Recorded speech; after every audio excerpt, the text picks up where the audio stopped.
পাক মাঝে মাঝে তোমাদের উপরে রহমতের বৃষ্টি বর্ষণ করে থাকেন। তাই এই প্রসঙ্গে আরো দুটো কথা রাসূল বলেছিলেন।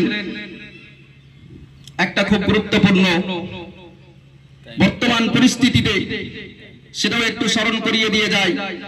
3 নম্বর কথা আমি বললাম, 4 নম্বরে রাসূল বলেছিলেন, শুনে রেখে দাও সাহাবারা, যখন কোন মুসলমান ঈমানদার আল্লাহ এবং তার রাসূলের সঙ্গে ওয়াদা ভঙ্গ করবে, আল্লাহ এবং তার রাসূলের সঙ্গে ওয়াদার খেলাফ করবে, তখন জেনে রেখে দেবে আল্লাহ পাক রব্বুল আলামিন তোমাদের উপরে বেজাতীয় শত্রুদেরকে ক্ষমতার আসনে বসাবে।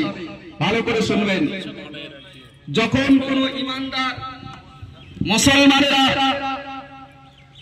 অর্থাৎ আমরা যখন আল্লাহ এবং তার রাসূলের সঙ্গে যে ওয়াদা করেছি সেই ওয়াদার খেলাফ যখন চলবো, রাসূল সাল্লাল্লাহু আলাইহি ওয়াসাল্লাম এবং আল্লাহকে দেওয়া ওয়াদার কথা যখন আমরা ভুলে গিয়ে নিজের মন মতন জীবন যাপন করব, তখন রাসূলুল্লাহ সাল্লাল্লাহু আলাইহি ওয়াসাল্লাম বলছেন যে তোমাদের উপরে বেজাতীয় শত্রুদেরকে ক্ষমতার আসনে আল্লাহ বসাবেন, আর সেই ক্ষমতায় বসে বেজাতীয় শত্রুরা তোমাদের সহায় সম্পদগুলি তারা কেড়ে নেবে।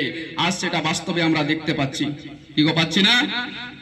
বাস্তবে সেটা হয়েছে। তো বেজাতীয় শত্রু যারা আমাদের প্রকাশ্য শত্রু, তারা আজ ক্ষমতার আসনে সমাসীন, আর আমাদের সহায় সম্পদ, আমাদের মসজিদগুলি কেড়ে নেওয়ার চেষ্টা করছে, আমাদের মাদ্রাসাগুলি কেড়ে নেওয়ার চেষ্টা চলছে।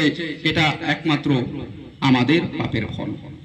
আমরা আল্লাহ এবং তার রাসূলের সঙ্গে ওয়াদার খেলাফ করেছি, যার কারণে আল্লাহর পক্ষ থেকে সেটা হচ্ছে।